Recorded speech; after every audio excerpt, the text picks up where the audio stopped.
Lorima is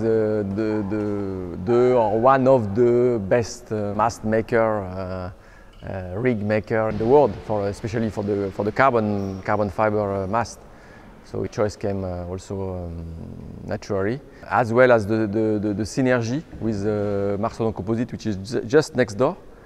In terms of communication, synergy, and Norcel in van, VPLP in van. I mean, all these companies will be talking together, communicate together to make again the best boat possible. This is why we choose Lorima. Moi, je suis très fier de rentrer, d'être sur ce genre de projet pour une simple et bonne raison, c'est qu'on réussit à associer la partie compétition, justement, où on a fait un développement depuis très très longtemps sur la partie multicoque, aussi bien en trimaran qu'en catamaran. Et aujourd'hui, le TAN 66 représente parfaitement ce qu'on a réussi à développer de la partie compétition à la partie croisière.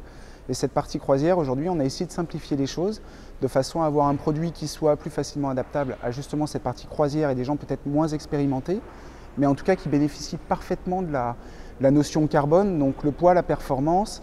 Ceci étant, on a cherché à travailler justement sur un projet qui reste quelque chose de très safe, où on a besoin d'avoir des produits qui soient facilement utilisables, sécurisés et avec des notices d'information qui leur permettent de l'utiliser aisément.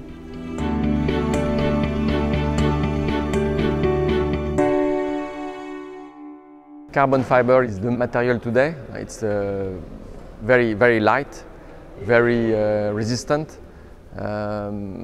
I think it's also very durable in terms of timing. I mean, there is the first, I think, carbon masts have been made 15 or 20 years ago, and they are still fine today. And for a super fast catamaran, you must have a very light mast, and so carbon fiber is not an option. It is a must.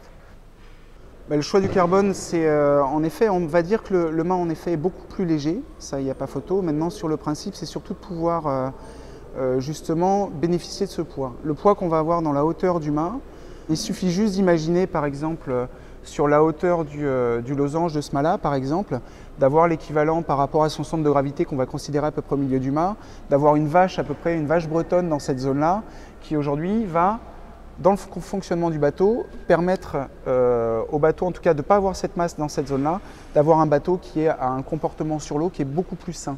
Ça veut dire que plus on baisse les masses sur la hauteur, plus le bateau a un comportement intéressant.